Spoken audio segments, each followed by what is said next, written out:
Tiny Toons, but it is now time to tune in to the Black Love Club. It's the Black Love Club, we on the radio.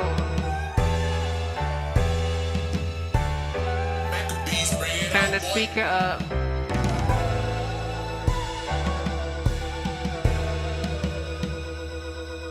You could tune in to live stream for vibing, dial into the station, join the conversation. Hey yo, say the Black Love Club is on the radio. You could tune into the live stream, just vibing, dial into the station. Hey yo, yeah, the Black Love Club, we on the radio.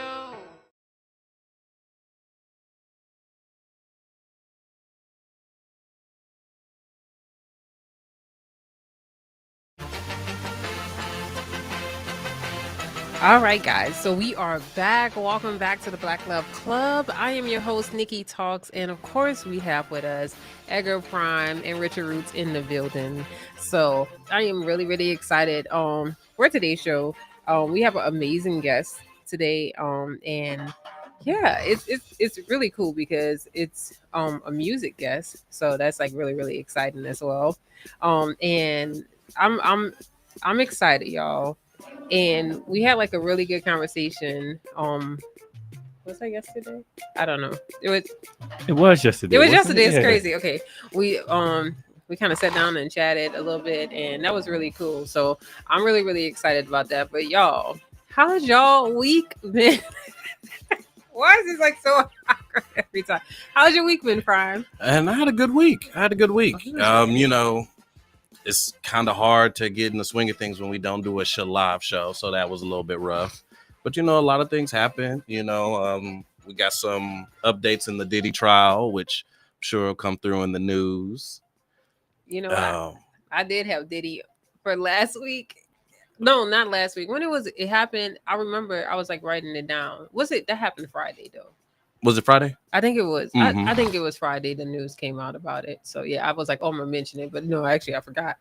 Because something else happened. I don't know what happened. Something else happened, but we're gonna talk about it because I have it. Like I was preparing for it, but I was like, "Oh, but there we go."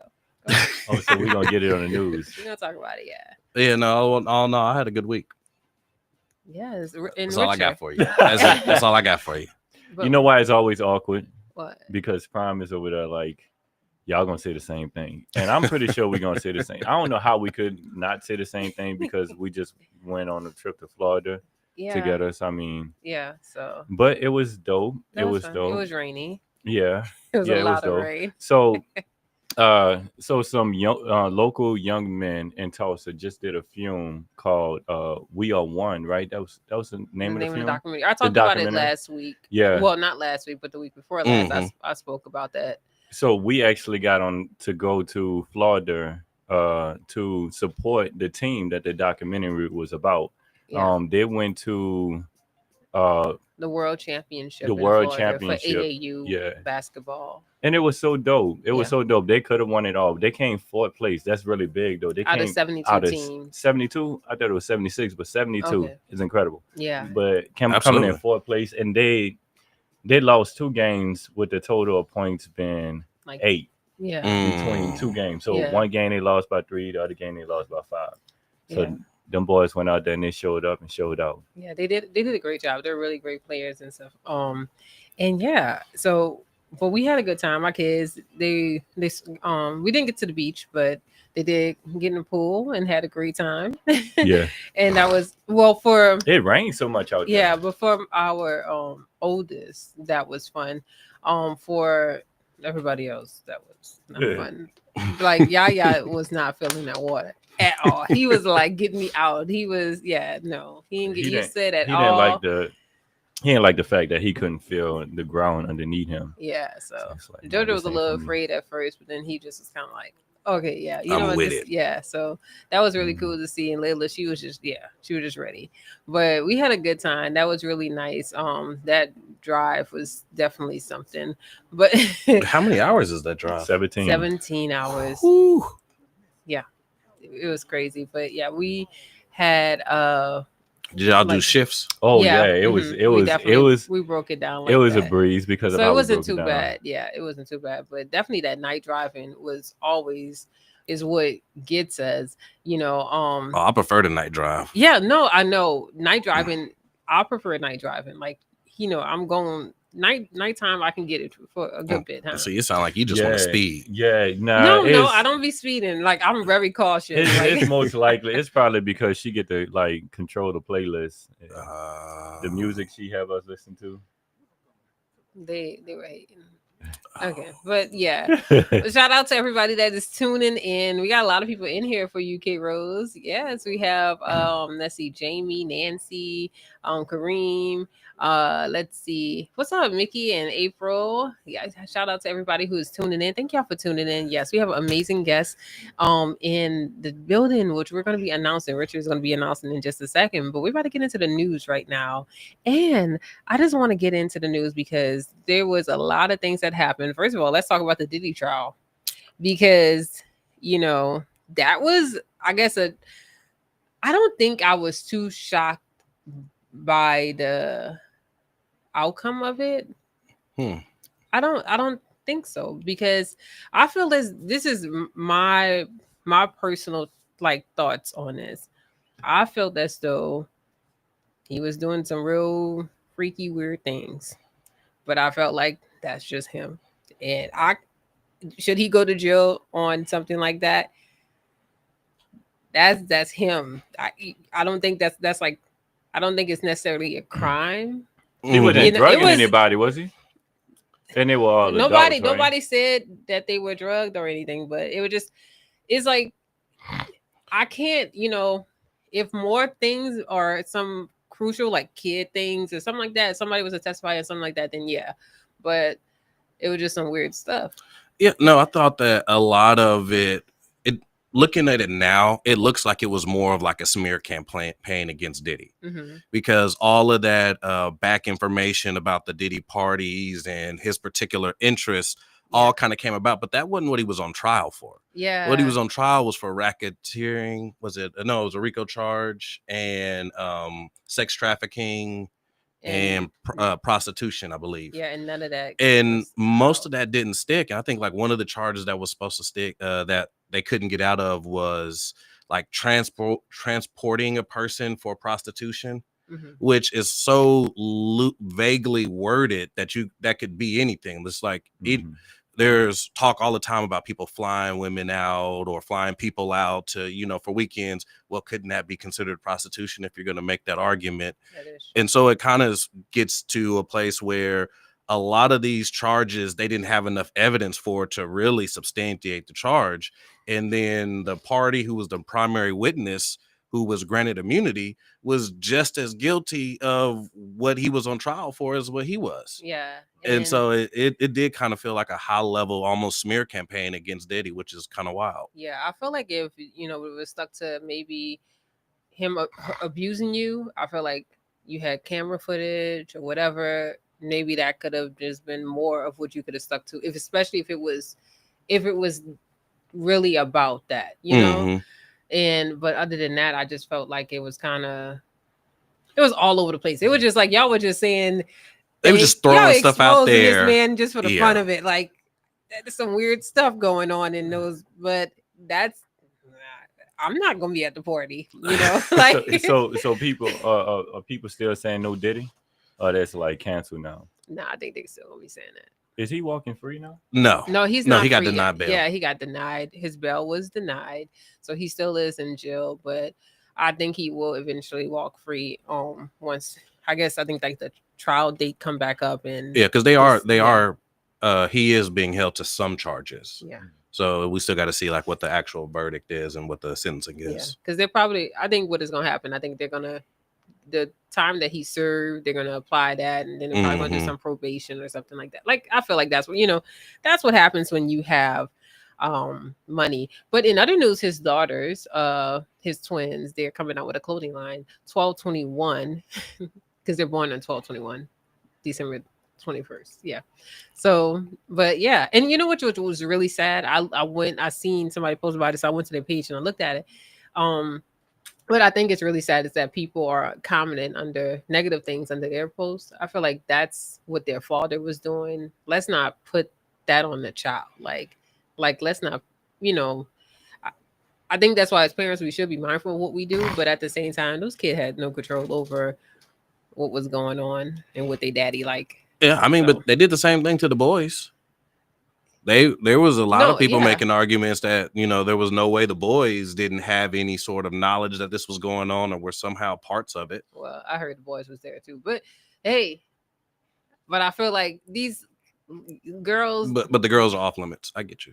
No, I mean they literally just graduated high school, like they're teenagers. I feel like, oh my gosh, Prime. They lived in a different house. I feel you. He's starting early. No, but for a long I had time, a week off. They lived with their mom for a long time. But anywho, we're gonna talk about the Essence Festival. Now, I don't know if y'all been hearing about Essence Fest, but Essence Fest, especially being from New Orleans, you know, Essence Fest is like a really big thing. In July, 4th of July weekend, and Essence Fest just happened this past weekend. Now, there was a lot of talk about Essence Fest where there was just they were saying how very unprofessional it has become and stuff like that. A lot of people was upset because Essence Fest had a sponsor who was Target, and you know Target is like everybody's boycotting Target. That's what what they're doing. But so everybody was upset with Essence. So the ticket sales were down. They had technical issues with the big, I can't even think of it, big performers and stuff like that. So they started late and stuff like that. And this time, you guys, Lauryn Hill, she was on time and she was ready to perform. Oh. And they were having technical issues. So everybody was upset, like, why did y'all get Lauryn and stuff like that? But then it came out that Lauryn was actually here. She was ready. It was Essence. So yeah, but that's Lauryn. That's her. She was performing. I heard her performance was phenomenal and it's really good. So it's like mixed reviews on how Essence was and stuff like that. I hear some people saying it was still great. My cousins went and they had, I wish I should have put the picture up, the swag that they got. That's one thing I love going to Essence for, is because like all the swag, like you get like sample sizes of, full sizes, like of things. Like my cousins, they got like this Downies Unstoppables. They got like 5 of them each. They're like the 15-ounce things. I was like, girl, I could use that. Is that detergent? So I hope my mama is listening. No, it's like the little fragrance balls that you put in the thing. I hope my mom is listening. Mom, if you're listening, I know you probably got like some eyeliner and stuff. Please, because like she always hooked me up. Please send it to me. Like she always hooks me up with like the lip glosses. Actually, the lip gloss that I have on now is a Fenty Rihanna lip gloss that she got from Essence last year. So I love Essence because of that. They always take care of us. But Essence, I hear so many things about that. But I love Essence. I hope that it does get better because I feel like it's a great moment just for Black people to go have a good time and different things like that. Because you never hear about people like fighting and stuff like that. So it's like Black excellence. Whew, okay.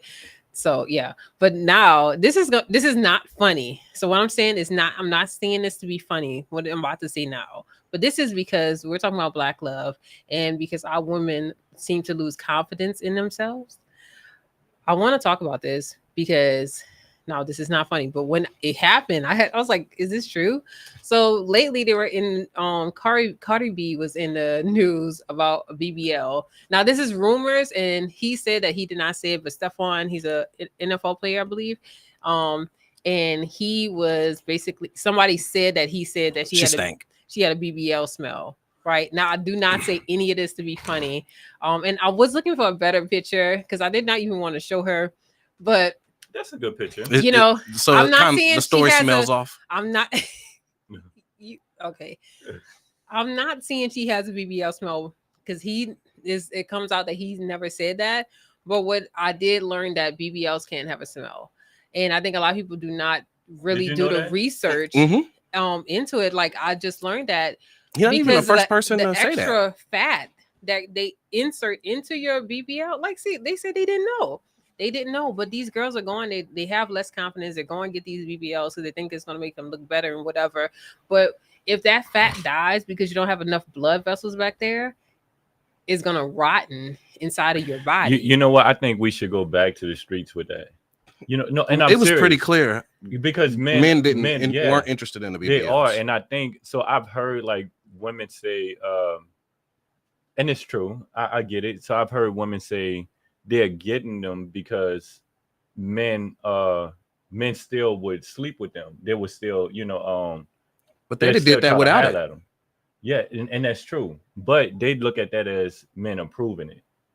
You know what I'm saying? So when we have men voicing it, hey, we don't like it, or like the older woman who say they will sleep with you, but they're not gonna marry you. Mm-hmm. Like they need to hear stuff like that. Yeah. I mean, and then on top of that, y'all probably didn't know this either, but we found this out from a street interview that women were actually dying from BBLs too. Yeah.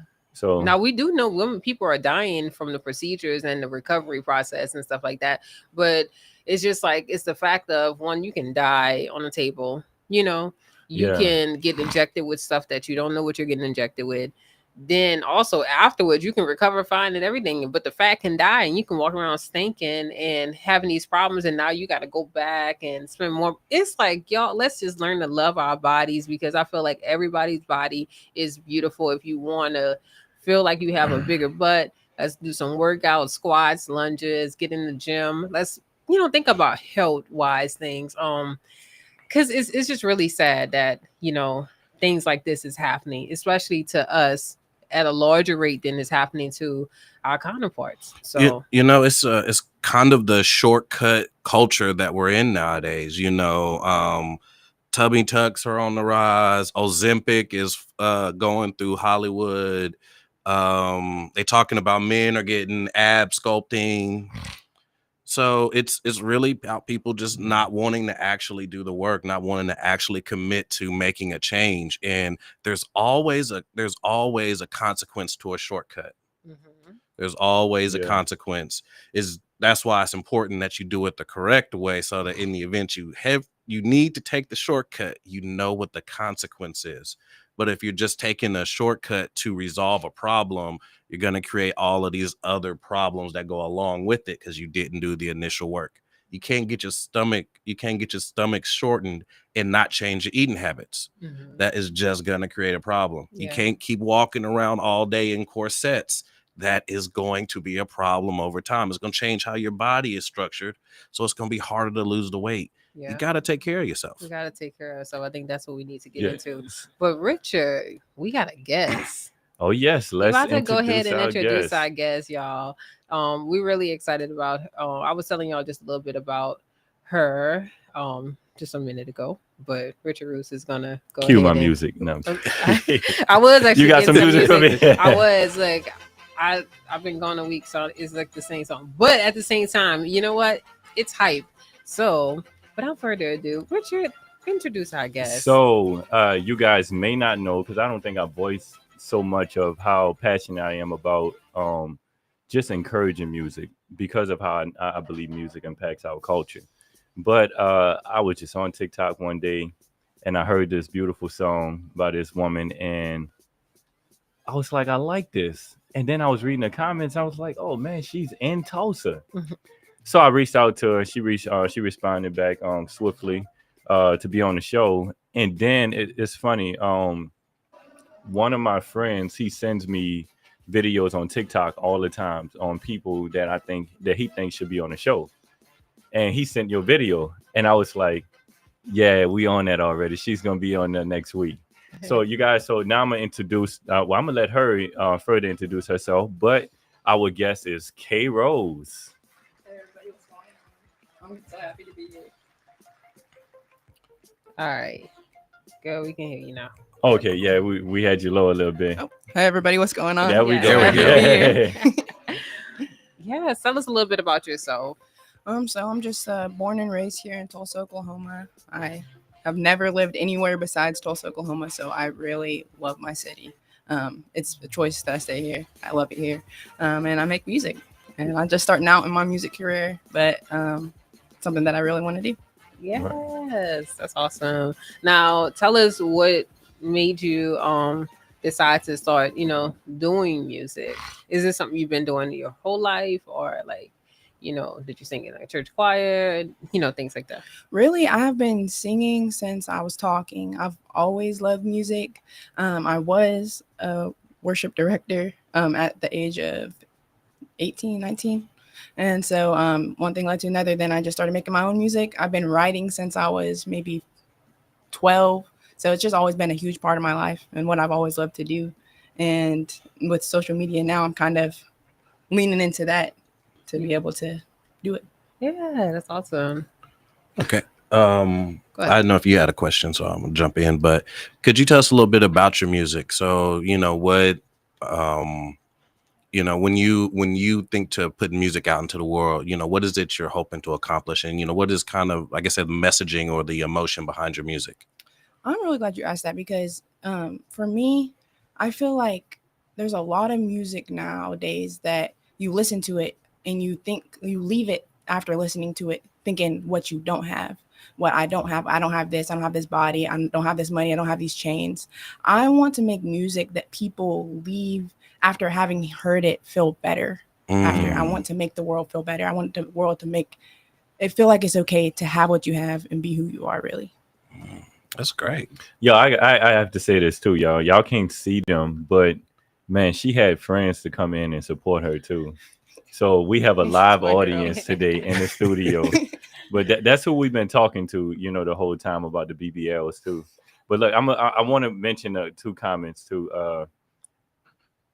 Herbalist Tay will say a lot of men are complaining about the smells of BBLs, and Amor Israel said you learn something new every day. BBLs have a smell, my lord. But I did want to add to that. So it has a smell because it's like flesh removed from another part, and it's just like installed there. So it over time it decays, and this is reports from a doctor. But you guys, I also posted all of her handles, her Instagram, TikTok, and Facebook handles on the Black Love Club Facebook page if you want to check that out. And we're gonna drop them also in the chat too by the end of the show, just so that y'all can see. Now I want to ask you something because we were just talking about BBLs and different things like that. Kind of going through your TikTok and stuff like that, just looking at stuff like that. You had shared about your weight loss journey and stuff with your audience. So what are some key things and takeaways that you've learned, that something that you can pass on to other women to prioritize their health and their wellness?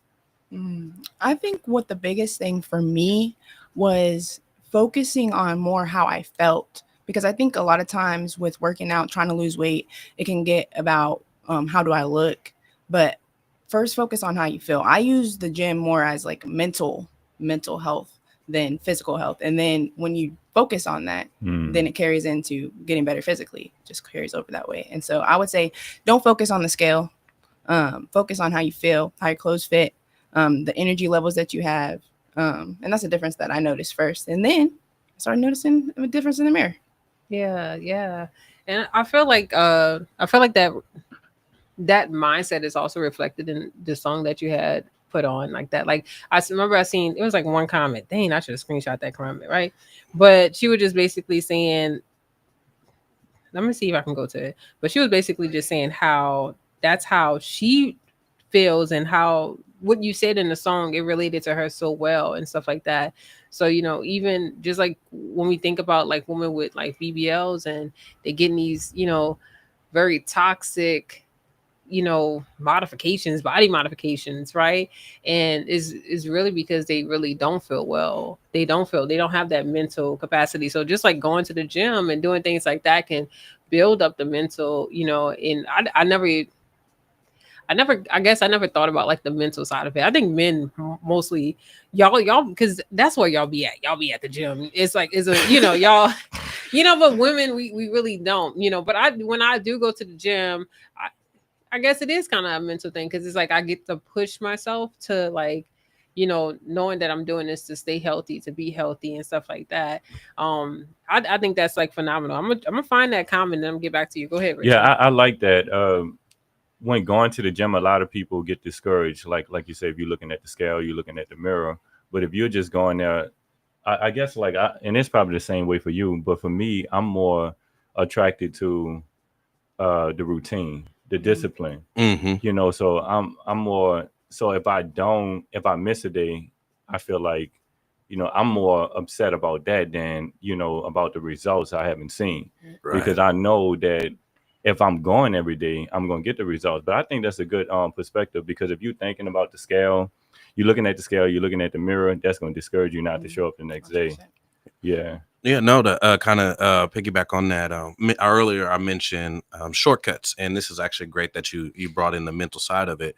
That's part of the problem with the BBLs and the tummy tuck solution, is that when you don't go through the actual work of changing your habits of getting your mental together to actually going through to the gym, you don't ever actually build confidence, because confidence isn't something you can just pretend to have. It's not something you're given. Confidence is earned. You have to teach yourself to be confident in something, and you can only be confident in something you've worked at.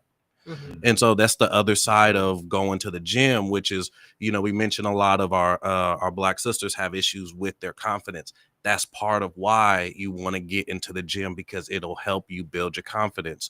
Once you have put that time into yourself, you're pouring into yourself, then you won't be as affected by outside noise. Because you're going to find, once you get out of your own head, a lot of people don't really care.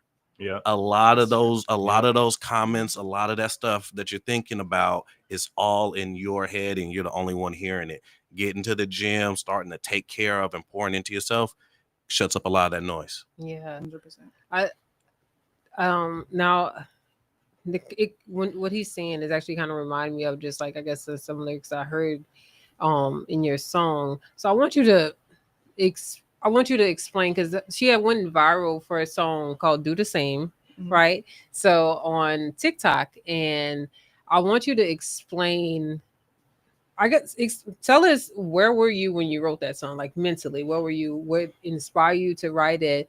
Because I felt like it kind of correlates with a lot of this. So, I don't know. I think this happens actually to a lot of people, but I was going through a phase of doom scrolling and constantly doom scrolling, and it changed my mental a little bit, because I found myself really sitting there like comparing myself to people, wanting to be like certain people, and what don't I have? And then I was just like, I actually do have things, and so that's where the space came from. Like, I wanted people to know that you can be happy with what you have, because somebody else has what you don't have doesn't make them better. You can all eat. So that's just the kind of message that I was trying to kind of relate through the song. Yeah. It was one lyric that you said that, like, basically you're pushed you're pushed through the door, like, if it's necessary, and it's just like you gonna get there, like, by any means and stuff like that. Could you explain that? I think what the lyric is, like, growth comes from being stretched. Okay. But like, yeah. For that, I was just thinking of my testimony a little bit when I was writing that, just because you gotta push through, you gotta get to where you're wanting to get to, kind of situation. And I was really just trying to motivate people that were in my same situation. And so when I'm writing my songs, I find that I wind up writing to myself in a certain way. Yeah, it was really good reading the comments from your music, because a lot of people, so I know a lot of people who want to do positive music, but positive music don't necessarily get, the reactions that your music has gotten. And that was just a beautiful thing to see. So I was like, yeah, man, we definitely have to have her on the show. But man, I enjoyed, like, just reading the comments alone. I'm like, man, people are like moved by positive music. But it was refreshing, and I know it was refreshing to them, because they wanted this. They just needed to be presented in a way that they can hear it. Because I mean, you have a different style. Right. You have a different style too. You don't sound like everybody else. I hear some like they have like Christian drill music, and they sound the same. Right. You know what I'm saying? And it's like I've seen how people respond to that, and I'm not knocking anybody who do it, because that's your ministry, that's your mission. But I see how people respond to that. People respond to that like it's just hype music for them. That's it. They're not really grabbing the lyrics. They just like bobbing their head. But when I was reading the comments, I'm like, these people, they're listening to this music. Yeah, like They feeling this, you know, but because of the way you present your music, they can see your style and they can hear the music, the message as well. But a message, a part of your song really really spoke out to Black love when y'all just mentioned the part. It was you said it's enough for all of us to eat, something like that. What's that part? It's a big table and it's plenty of food. Oh. More for me don't mean it's less for you. Mm-hmm. Hey, that's dope. That's true. Hey, that's dope. But we got that crab in a bucket mentality. You know, like that my wife scarcity and I, mindset. Yeah, we do. You know, and it's just like we've been in so many different spaces where we're seeing people who are doing the same thing, looking at each other like, okay, you're my enemy now. But that's not the case. Like, okay, how about we build a big enough table where we can all eat?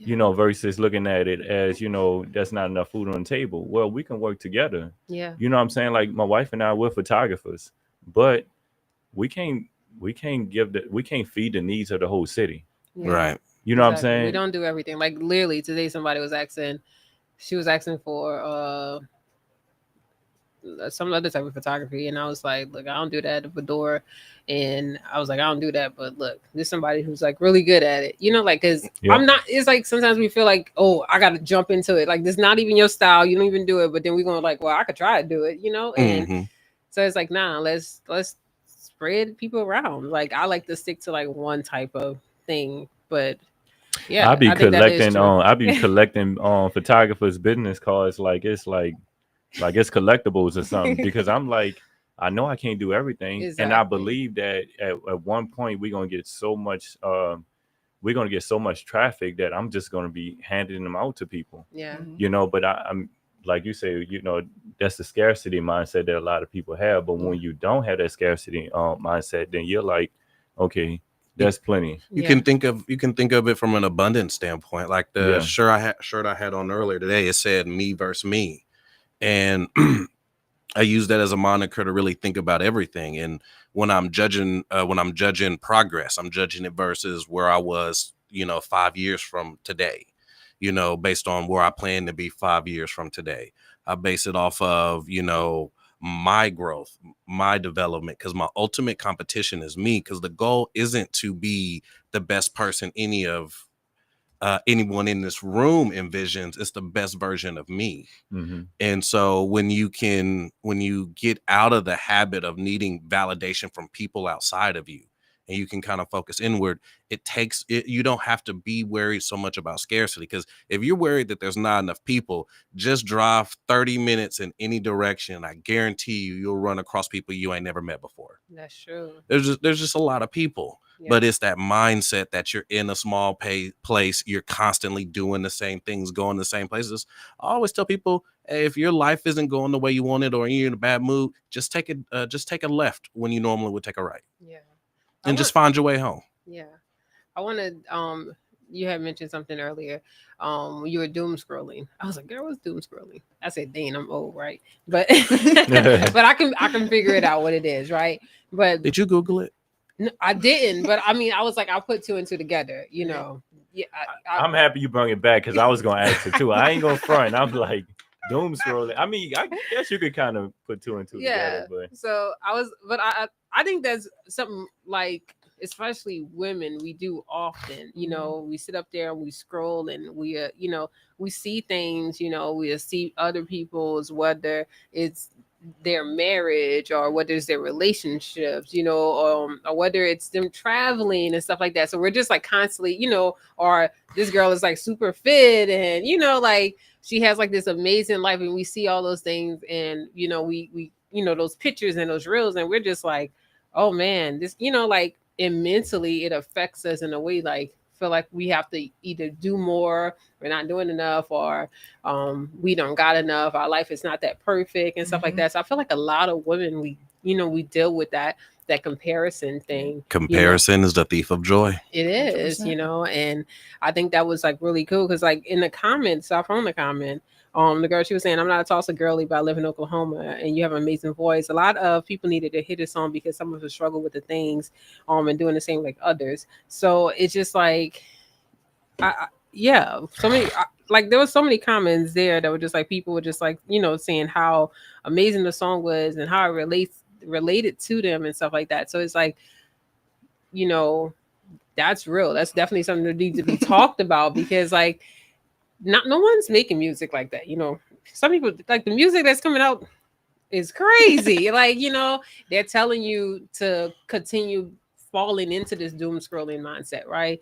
But it's like when you say no, look, we could be different, which is that's why I was saying like your music, you have a different voice, you sound different, like, you don't sound like everybody else, and which is a good thing because it is the stuff that we got.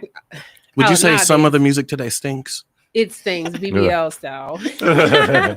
See, I wasn't even gonna go all that far, but you said I thought that's where he was going. It's like I know that's on what I his thought he feet. was saying, but seriously, continue definitely doing what you're doing. I wanted to, because like again, because I was like I definitely wanted to like talk to you about this because I think this is like a really big thing.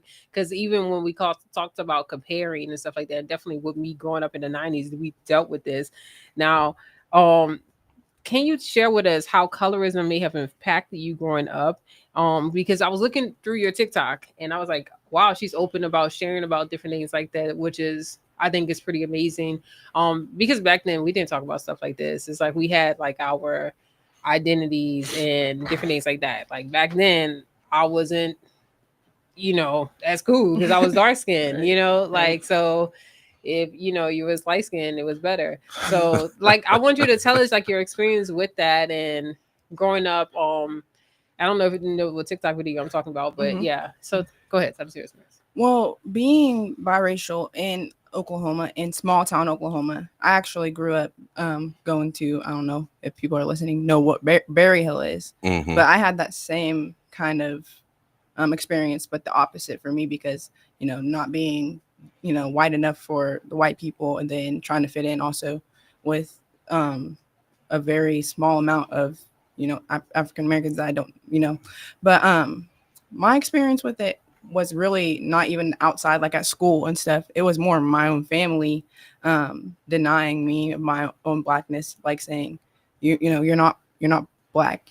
And so when I grew up, that's something that I had to figure out on my own. Usually your family teaches you about your culture instead of takes it away from you kind of situation. And so I don't think it was a bad thing. I think it made me who I am. But I basically learned my own culture by myself as an adult. And that was something that I had to push through, learning who I am without being taught it, I guess. That's like a really good perspective. It looked like he wanted to say something, Brian. Oh no, I was gonna say, to kind of, since I'm not necessarily biracial, but obviously I'm a lighter complexion, and it was an interesting thing kind of growing up because it was like on one side, like you were fetishized, and on the other side, you were like, you don't quite belong with us, kind of a thing. And so it was very weird because it was really like that, really everywhere I went.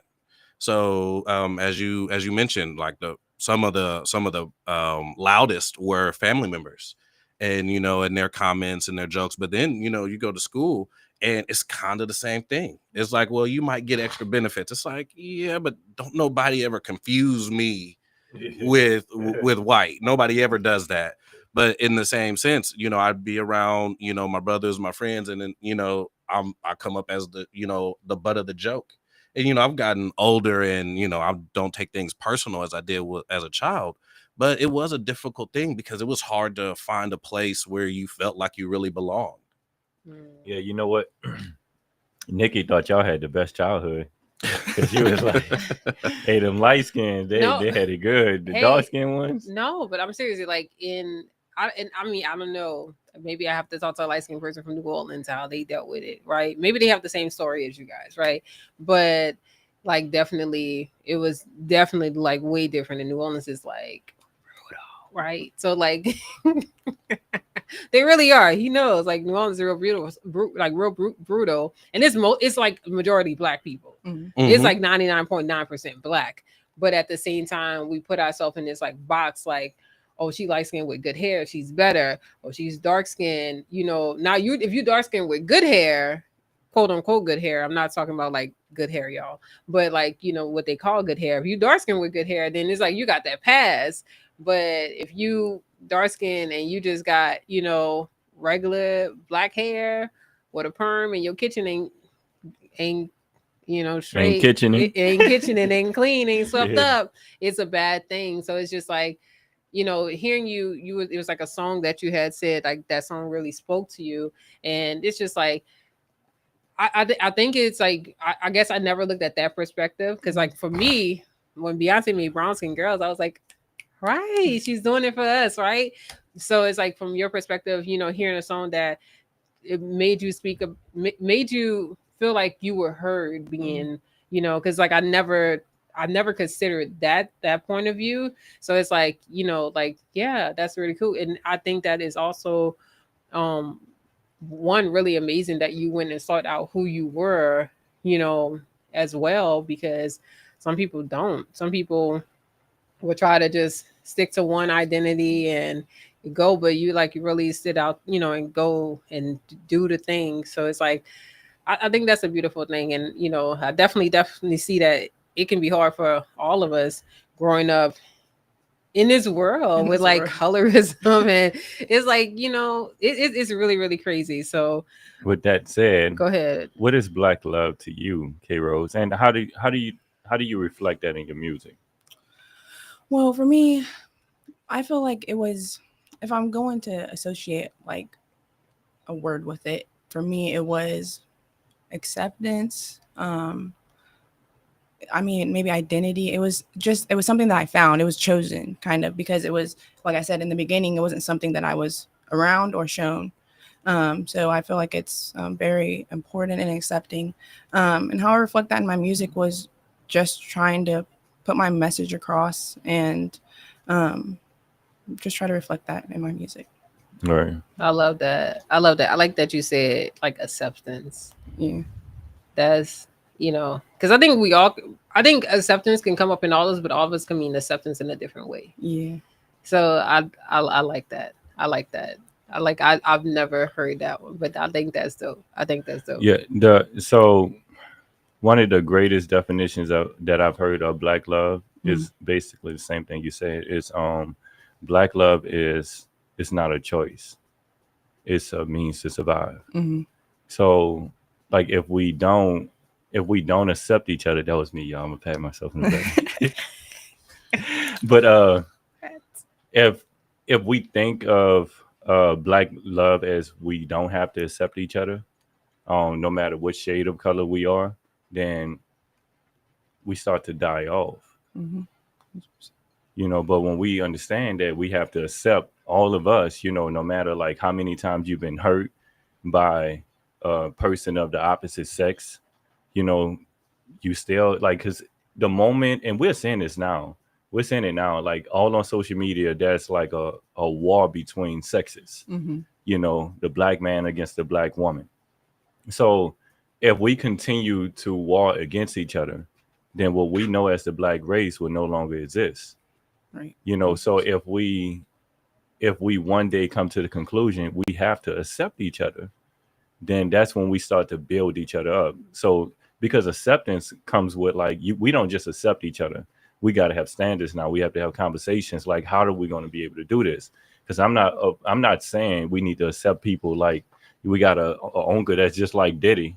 You know, I'm not saying, you know, we about to accept him. Don't accept your Diddy uncle. But we may accept his child, you know what I'm saying? We may accept his son, you know, but we do have it bad though. We like, cause like Diddy messed up and we like Diddy kids, yeah, they messed up too. They do, you know, his kids get it too, you know? Yeah, but that's crazy. But nah. April, you know, April gonna always remind us about prime time. Oh yeah, dang, she right on time too. April, is it already that time? It is. It's 6:45. Man, we've been having fun. She posted this. She said it like a little bit earlier ago. She was like, you know, don't forget prime time. So she came like 3 minutes before. She was ready. So yeah, nah. We're not gonna forget prime time. We're not gonna forget the prime time because right now. G Wayne said K Rose is up next. Hey, that's facts. Yes. That's So, facts. Prime, what you got for us today? Let's see. I was scrolling today and I saw something that piqued my interest. Go ahead. It reads, "For your own sanity, you gotta let stuff go." Mm. So let's open up the doors to the church. And I remember I was listening to Will Smith one day, and he said, matter of fact, he also said this in his book, but he said that just because something is not your fault doesn't mean it's not your problem. And so all of us, from the time we were youth up until today, I'm saying it like you now, and we've all been through things. None of our parents had the blueprint. None of them knew exactly what they were doing. There's not a direct way or a right way to do everything. A lot of them had to figure it out as they went. Some of them were better than others. Some of them were not there. Some of them were. And unfortunately, some of us were hurt a lot in the process of that. We were put out into this world without the tools, the resources, or the blueprints that we could have used, we would have loved to have in order to get through this. But here's the thing. Tomorrow is still going to come. You still have air in your lungs. You still have life in your body. So though it is not your fault that you're in this predicament, it is your responsibility to come out of it, to come through it. And that's going to take you doing the mental work, whether that's, going and seeking therapy. I just ask that you qualify your therapist before you let someone poke around in your head. But take care of your health. I believe that there's 3 pillars of life. You have your spiritual, your physical, and your mental. And if you invest time in fixing or repairing any of those avenues, the other ones will begin to correct themselves along the way, because you cannot be complete without developing all 3 levels of yourself. So if you're hurting, if you're struggling, understand, I agree, it's not your fault. But while you're down there, you need to pick up the courage to get up and keep getting after it. We cannot live in a space where everybody's our enemy. We can't live in a space where everything is out to get us, because that gives us an excuse to stay where we at.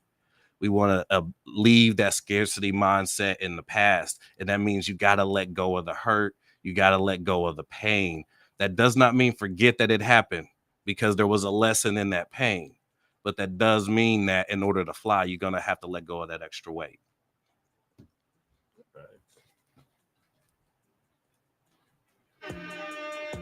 Anybody want to add something to that? That was really, really good. I'm gonna ask you a question. Hold on 1 second, y'all.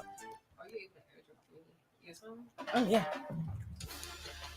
Yeah. We still heard you though. Somebody asked. I know. Yeah. Somebody asked. Somebody asked. Can she sing for us? So I was like, hey, drop me the song, and I'll go ahead and put it on. For you. Yeah, but no, seriously, y'all. That was dope.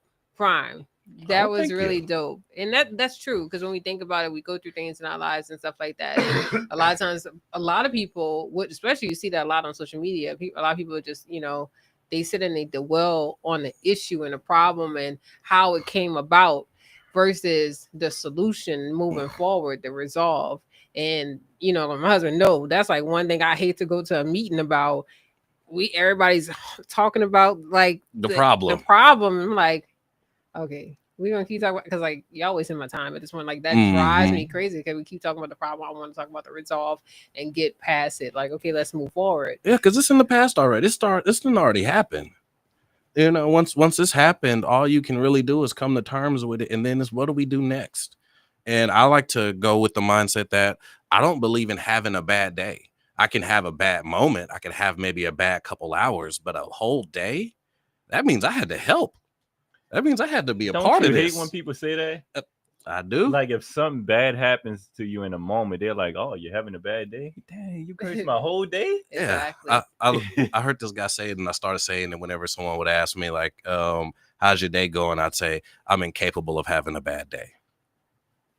And you gotta be like that. You gotta be like that. Like, I mean, when you think about anything, when there's a book that that I read constantly. It's called The Secret. But even if you read the Bible constantly, it talks about that in the Bible, taking power over your mind and different things like that. So it's just like, but even in the book The Secret, it's just talking about like reset. Like if something happened, reset how the rest of the day. Don't sit there and be like, dang, because if you do that, then everything else is gonna go downhill just like that. So it's like you gotta really take time to reset your mind. Like, yeah, you know, and I teach that to our kids and stuff like that. You know, prime. Look, they talking about preach prime time. This does not happen often, but come They on, usually after me. They usually after me for real. They soak it in. Hey, but no. I am happy that the post said to let things go, right? Instead of forgive. Right. I think I think forgiveness really have hurt us so much, and I know that's such a controversial statement. But if I could explain, people have confused letting stuff go for their own sanity with forgiving people. Right. You know, they will say you have to forgive them for you, but forgiving somebody actually means to pardon their offense. So that means sometimes we put ourselves in a position where we pervert justice.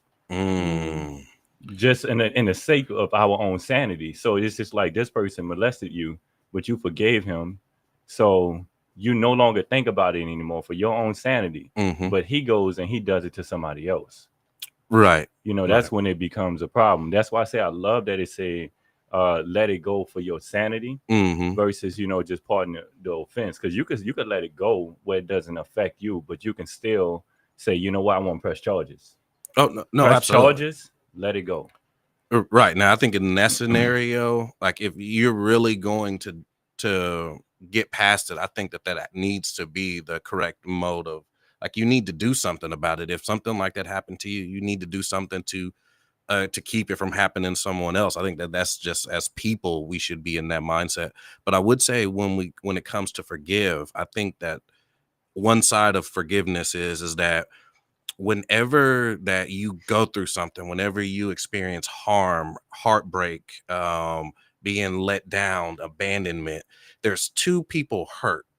There's you, and then there's your subconscious that's expecting you to be your protector, that's expecting you to make decisions that take care of yourself.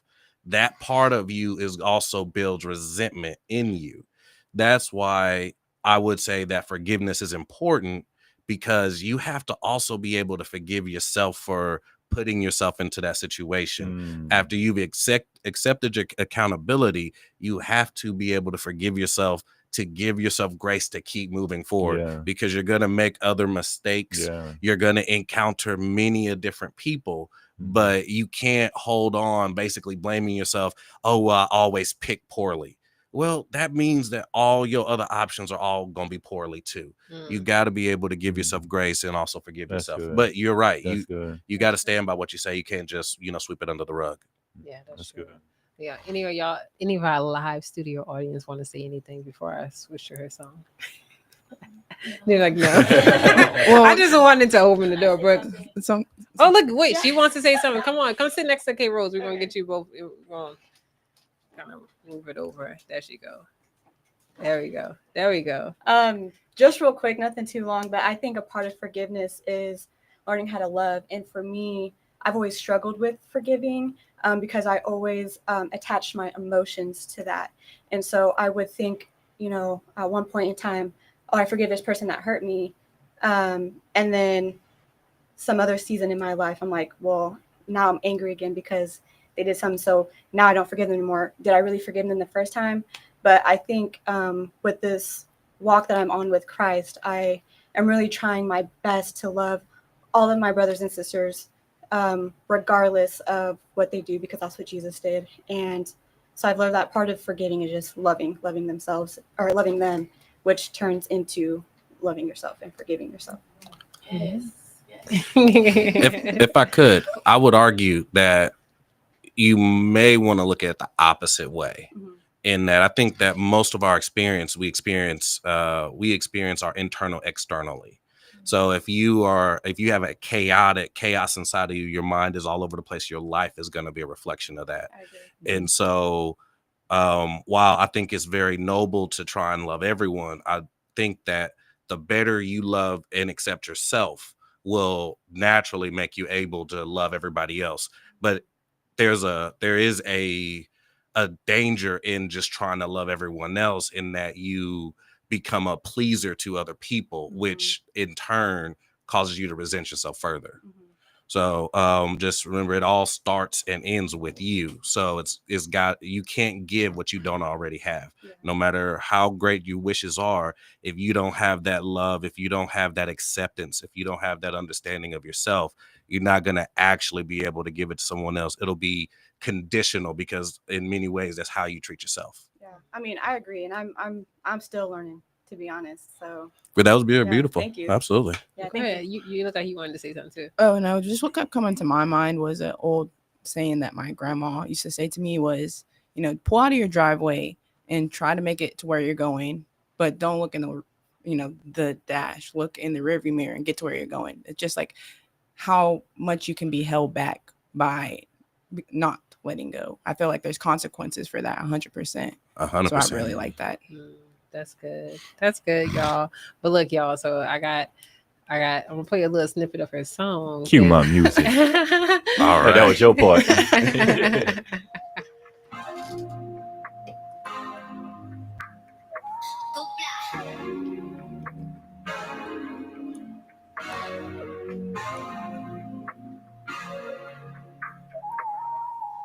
Just be up on my grind, I'll be seeing it though.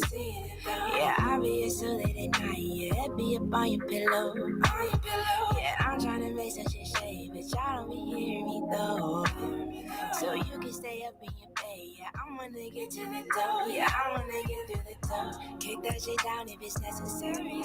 Shying away when it's kind of scary. That was dope. That was dope. That was dope. Awesome. Oh, so, I hate that you had to cut it. What was over here? I was looking because of the time. Yeah, but I know. But dope. It's just like really powerful, really good, songs. And I just think that one, it is really just amazing that you're doing, positive music that just help people, right? That helps people, encourage them, move them through and stuff like that. So it's just like, I think that's beautiful. I think that's beautiful. Definitely keep doing it. Definitely, Yes, get definitely. out there. He posted her Facebook, Instagram, TikTok. Yeah, all on there. So definitely go ahead and follow her. People enjoy the show. I mean, they're enjoying it. Look, people even enjoy prime time. Look at that. I love it. But y'all, this is a great show. I'm excited. I'm very thankful. Oh, I'm sorry. First of all, I'm doing this wrong. We got the nice version. Go ahead. We got the nice version of Edgar Prom today. We did. Because everybody always enjoy. I can't make y'all happy. Everybody always enjoy prime time. It's just they'd be kind of like, I don't know. I don't know. Save yourself. But April though, April like, hey, prime time, right every time. Hey, his gloves off. I'm always ready for the smoke. Glove off. We love it though. We love it. But I think we got the right version of prime today for this episode. But for those who are tuning in on the radio and on the lives, I want to thank you guys for tuning in to KBOB 89.9. This is the Black Love Club. For those who are tuning in on the radio, if you like the music that you heard today, you like the artist you want to support, I did post all of her social media outlets on the Black Love Club on Facebook and also KBOB 89.9 on Facebook. So if you want to check that out and follow her, please go to those sites so that you can follow her. Yeah, so thank y'all again. And until next time, remember that Black women, we love you. And women, could y'all say Black men, we love you? All right, there we go. And Black men, we love you. Oh, such a beautiful until melody. Next time, you guys. Peace. And we'll see you. Oh, we don't care about the kids no more. Oh, yes. And Black Child, you are golden. You are very golden. Yes. We love y'all. Take a week off and y'all come back different. Came I back. tell you. It's terrible. It's terrible. But yeah, until next time. Bye.